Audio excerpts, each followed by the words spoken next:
यो हो गुहेश्वरी माताको मन्दिर परिसर। अति रमणीय वातावरणमा एकातिर सफा बागमती नदी छ भने अर्कोतिर हरियाली वनजङ्गल। चैते दशैंको दिन छोरीको जन्मदिन।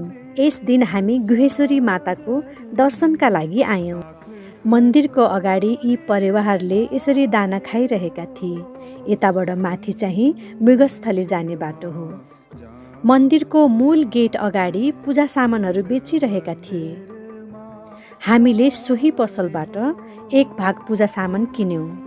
छोरीको जन्मदिन भएकोले छोरीलाई नै पूजा सामान समाऊ भन्दै मन्दिरतर्फ लाग्यौँ।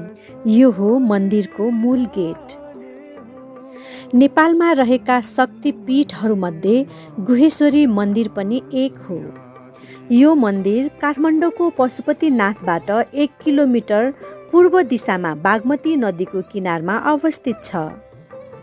हिन्दू धर्मका अनुसार गुहेश्वरी मातालाई देवी काली भगवतीको रूपमा मानेर पुज्ने गर्दछन्। विशेष गरी बडा दशैं, चैते दशैं र अष्टमीका दिन गुहेश्वरी माताको पूजा र अर्चना गरिन्छ। त्यसैले आज पनि दर्शनार्थीहरूको यहाँ लाइन लागिरहेको थियो।